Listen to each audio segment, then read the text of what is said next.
thank you very much. It's an honor. And they told me under no circumstances are you allowed to use a teleprompter. And I got up here and I see there's this beautiful teleprompter. So here I am. But it is a tremendous thing. It's a tremendous dinner. I've come here with my father. So it was 3 times, but it was also many times before that, a long time ago. And it's a very special dinner. And you've done a fantastic job, Cardinal. Thank you very much. I appreciate it. So I'd like to thank Your Eminence very much, and members of the clergy, so many people I know. Speaker of the House Johnson, what a job you're doing. He's done a great job. Senator Schumer, good. Yeah, I supported him. I don't know. He used to say that's true, and now I'm not sure he would, but I gave him his first check from an office in Beach Haven, and I was very proud of it. I don't know about lately.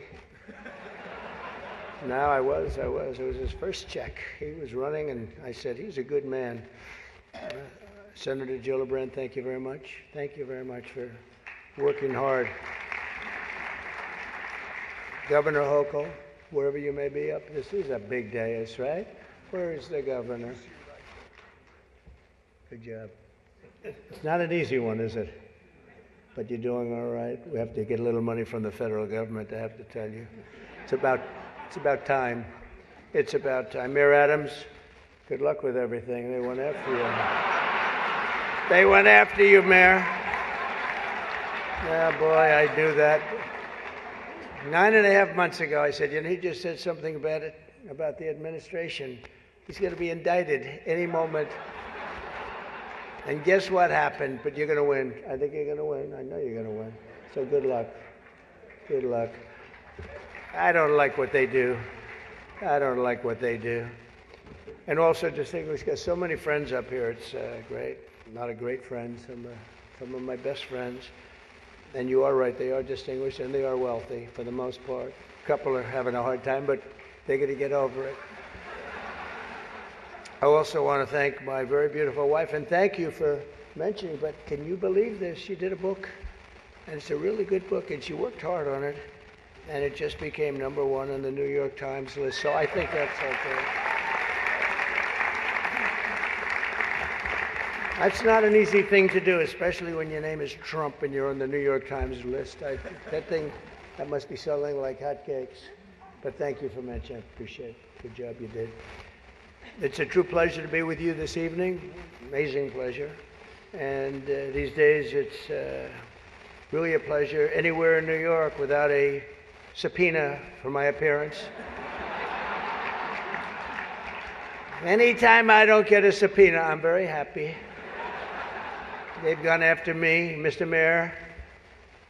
You're peanuts compared to what they've done to me. And you're going to be okay. But I have to be careful, however, to understand that this will be the first time in the history of this event where jokes will be fact-checked, and they will be. And they will be. It's been a long tradition for both Democrat and Republican candidates for President of the United States to attend this dinner. It's a rule. You got to go to the dinner. You got to do it. Otherwise, bad things are going to happen to you from up there. You can't do what I just saw on that screen. But my opponent feels like she does not have to be here, which is deeply disrespectful to the event and in particular to our great Catholic community. Very disrespectful.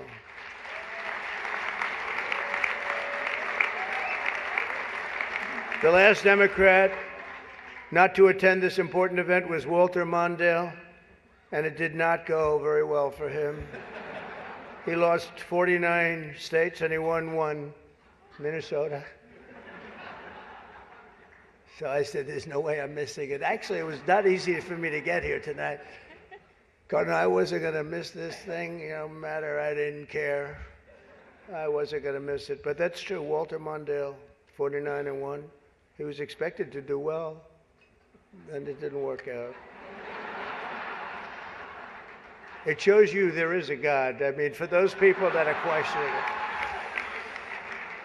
I understand the real reason that she's not here is she's hunting with her running mate, spending a lot of time hunting. In any event, it's a weird. You know the word weird. They call me weird. They call JD weird. We're very solid people. This guy is calling us weird, but this was weird that the Democrat candidate is not here and with us tonight. I want to also congratulate somebody who's going to make us all healthy. RFK Jr., we love you. I don't see him. He's campaigning all over the place. He's campaigning. You're all over. Hello, you both. Nice to see you both. You're doing a good job. He's a great guy, too. He really is. He's going to make us a healthier place. We're going to let him go wild for a little while. Then I'm going to have to maybe rein him back. Because he's got some pretty wild ideas, but most of them are really good, I think. He's a good man, and he believes the environment, the healthy people. He wants healthy people. He wants healthy food. And he's going to do it. He's going to have a big chance to do it because we do need that. I would not have missed the Al Smith dinner for anything in the world. I still remember coming here as a very young guy with my father, Fred. He was a great guy, my father. He was a tough cookie, but he had a very big heart. He was, anytime we'd walk down the street, and you don't see it too much anymore, there'd be people standing with tin cans, and he would always take out $100 and put it in that can. And I always thought it was beautiful. And frankly, I even think more so now it was beautiful, because nowadays you don't see it so much. But I miss him, and we used to come here very religiously. And a great New York tradition has been born 79 years ago. It was born 79 years ago, and there are some people that were here for almost that length. I know many of them, and it's not a pretty picture. It's not a pretty picture. The two candidates for president are supposed to exchange good-natured barbs, and you know we get along very well. I didn't like Biden very much, and now I like him quite a bit. You know,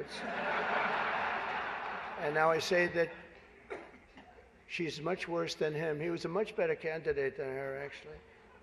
And when we hopefully win, dispose of her, I like her a lot, but right now I can't stand her. It's true. I can't stand her. I've never liked people that I was competing against.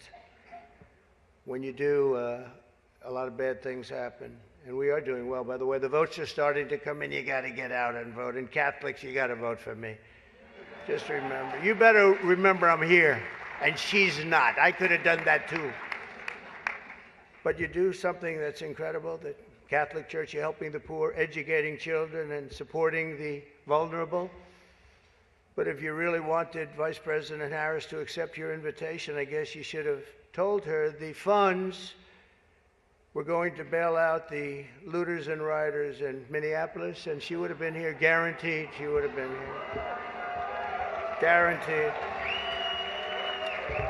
She would have been okay. She would have been okay with that. But I know this isn't my normal crowd tonight, because it just isn't. It's not my normal crowd. Believe me, my normal crowd is younger, has a lot more energy. But you have certain advantages too, like cash, lots of cash. But many of you are Manhattan liberals from the media and the Democrat Party. I always say the Democrat, you know, Chuck doesn't like that. He likes Democratic, and it sounds much more beautiful, the Democratic Party. I always say the Democrat Party because it sounds worse. It is true. He likes Democratic. Why don't they just change the name? This way, you know, it is Democrat. But I must say I was shocked when I heard that Kamala was skipping the Al Smith dinner. I'd really hoped that she would come, because we can't get enough of hearing her beautiful laugh. She laughs like crazy. We would recognize it any place in this room, and all polls are indicating I'm leading big with the Catholic vote, as I should be, But I don't think Kamala has given up yet. She hasn't. Instead of attending tonight, she's in Michigan receiving communion from Gretchen Whitmer.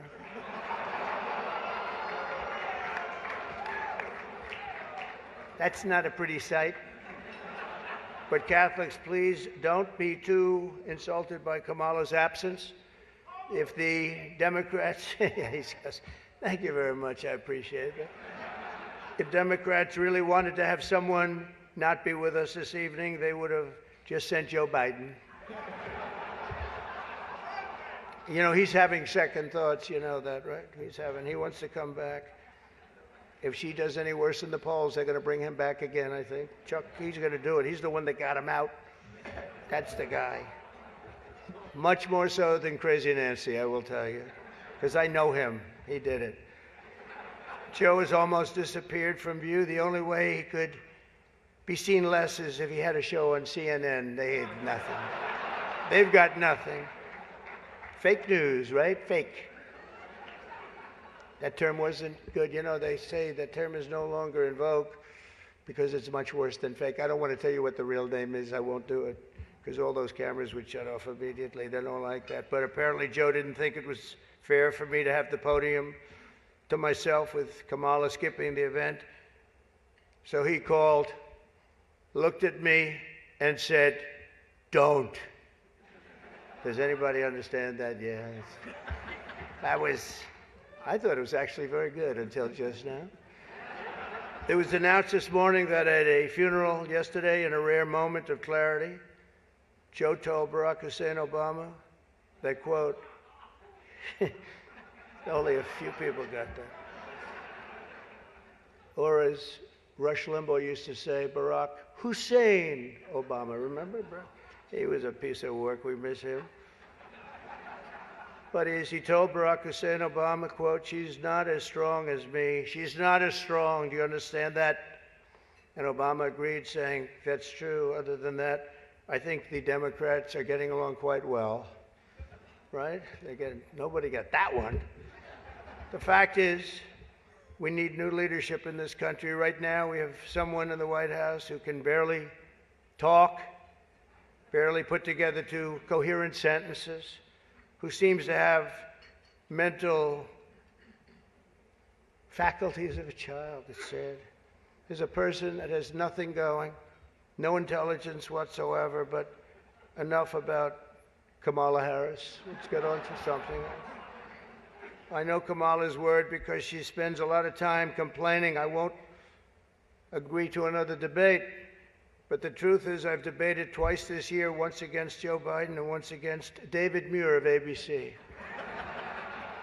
That was amazing, 11 times. None for the other side. Do you think that's fair news? I don't think so. That's fake news. I don't know what's going to happen 3 weeks from now. It's going to be very interesting. It just started. It's actually, isn't it sort of exciting? Right? It really, isn't it just exciting what's going on? It's a process. It's a rough process, too. Not so pretty, and yet sometimes very beautiful. But the press is reporting that Democrats are starting to panic. They're panicking. They are panicking because, you know, the votes that are coming in very, very strong, a certain way. I won't tell you what way that is, but Chuck Schumer is here looking very glum. Doesn't he look glum? He looks glum. But look on the bright side, Chuck, considering how woke your party has become. If Kamala loses, you still have a chance to become the first woman president.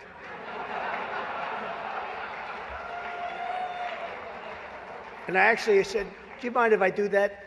And he said, "No, you got to do what you got to do." He's a pro. He's a professional. No, he's a good man, actually. I hate to say it. Don't ever use it against me, please. They'll say, this dinner was really setting me back when I say it now. But I've known him a long time. There's a group called White Dudes for Harris. Have you seen this? White Dudes for Harris. Anybody know? Are some of you here? White Dudes for Harris? Doesn't sound like it. But I'm not worried about them at all because their wives and their wives' lovers are all voting for me. Every one of those people is voting for me.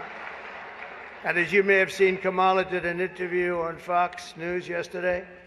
It went so poorly for her that the Democrats have been forced to install another 100 drop boxes throughout the city. And the upside really is Kamala now sees the benefit of deportation. She wants to deport people. She's vicious. She wants to deport people, and she wants to start by deporting Brett Baer of Fox. It's an interesting interview last night. Huh? A major issue in this race is child care, and Kamala has put forward a concept of a plan. A lot of people don't like it. The only piece of advice I would have for her in the event that she wins would be not to let her husband, Doug, anywhere near the nannies. Just keep them away. That's a nasty one. That's nasty. I told these idiots that gave me this stuff, that's too tough. Oh, I did. You know, they told me the last time I did this, I was running against Crooked Hillary. Hillary. No, I was running against Crooked Hillary, and I did it. And I thought it was a roast. See, I was told it's a roast. And I had the meanest guy you've ever seen write stuff up. And man, was the room angry. Even the Cardinal remembers. I went overboard. Don't you agree, Cardinal? It was like terrible. And I knew I was in trouble around midway through because, you know, people are not, even my own side was angry at me. They were saying, it's too much. But I did it anyway. I didn't give it. Campaigning can take a toll on a family and family life, although I hear that Kamala and her husband carve out some really beautiful alone time at the end of the day for an intimate dinner, just Doug, her, and the teleprompter that she uses quite well. And by the way, she wouldn't have liked this tonight if she was told about no teleprompter. I can't believe I saw a teleprompter. They said they've never had a teleprompter in the history of this dinner. I told that to the Cardinal, right? And then a teleprompter pops up he must be a very important comedian to get that. They give you one, but not me. How about that one? Huh? Come here. Yeah, and you did a good job. Tradition holds that I'm supposed to tell a few self-deprecating jokes this evening. So here it goes. Nope. I've got nothing. I've got nothing. There's nothing to say. I guess I just don't see the point of taking shots at myself when other people have been shooting at me for a hell of a long time, and they shoot hard. You know, they say about presidents, they say that Andrew Jackson was the president that was the most meanly treated. His wife died. She died of heartache. She was heartbroken at the way they treated him. And they say that second was Abraham Lincoln, but he was in charge of a civil war, you know. So, but those were the two, Andrew Jackson. Up until me, now they say it's not even close. There's never been a president that's been treated so badly as me, and our people aren't happy about it. But I was treated a little bit rough. But I don't mind it somehow, and I think it's just part of the game. I'd like to thank our MC this evening, Jim Gaffigan. Most recently, Jim has been playing Tim Walsh on Saturday Night Live. And that'll be a very short gig, I hope, Jim. But it was fun while it lasted, wasn't it? Let's see how that lasts. It better be quick. We don't want him, and I'm not going to say anymore. But unfortunately, Governor Walsh isn't here himself, but don't worry, he'll say that he was. He's going to say he was. I used to think the Democrats were crazy for saying that men have periods, but then I met Tim Walsh. The stupid show, The View, is so bad now that the other day I was watching it and thinking to myself, you know what? They really need to bring Rosie O'Donnell back. That show is bad. Those people are bad. I know every one of them, and they are bad news, I want to tell you. And it doesn't do very well either. I always like to say, ratings are very important. When they don't do well, it doesn't do very well. As I look around the dais, I see all of the usual suspects. For instance, Mayor Adams. I'd like to poke some fun at Eric, but I'm going to be nice. I just want to be nice because I know what it's like to be persecuted by the DOJ for speaking out against open borders. We were persecuted, Eric. I was persecuted, and so are you, Eric. The mayor's dietary restrictions are well known, but I've got to say I've never met a person who's a vegan who liked turkey so much. There's something about him with turkey. I just found that out today. I haven't been in New York that much. Don't let it, but you're going to win, Eric. We have another former New York City mayor with us, frankly, easily the worst in our history. And it's not Michael, that I can tell you. I'm surprised that Bill de Blasio was actually able to make it tonight, to be honest. He was a terrible mayor. I don't give a shit if this is comedy or not. He was a terrible mayor. He did a horrible job. That's not comedy, by the way, that's fact. But unlike the rest of New York, at least Bill doesn't have to worry about the criminals. They owe him big. He let them get away with a lot of stuff. Well, I'd better wrap up because Mayor Adams told me earlier that I needed to make this one very quick, especially the city has reserved this room for a large group of illegal aliens coming in from Texas. That's right, they've reserved many rooms, a lot of rooms, too many rooms. But in all seriousness, it's an honor to be here to support the city and the community. It's a great community that I love. I've been here a long time and I love it. And then it's going to make a big comeback, and I'm going to help it make a comeback. I'm going to win, and I'm going to make a comeback. We're going to turn this thing around. And I want to pay tribute to a really incredible man, a man who was a tremendous politician. And actually, the fact that he was Catholic it probably did him in, right? Nobody knows for sure. But he was a great guy, Al Smith, great guy. Everyone says it, happy warrior. I've said before that I'll say it again as many times as I have to, directly to the mayor and the governor. If I have the honor to be elected next month, we're going to see what happens. It's happening so fast, but if I have the honor, I look forward to working together to make this city greater than ever before. We're going to do that. We're going to be focused on it. I'll work with the governor. I'll work with the mayor, Democrats. I will work with them. I work with whoever I have to, and we will even work very hard to bring back the SALT tax deduction. We're going to bring it back. We're going to bring it back. We're going to get that thing going, Chuck, okay? I actually thought about not doing jokes tonight. I was going to come out here and say, listen, our country is doing very badly. This is not about jokes. And then some person said, you have to do jokes. I said, I don't want to. There's nothing funny about what's happening to our country. And I actually meant that I was going to do that, but they convinced me to say some of the things I said tonight. I don't know if they were funny or not, but hey, you think this is easy standing up here and doing this? In front of half a room that hates my guts and the other half loves me?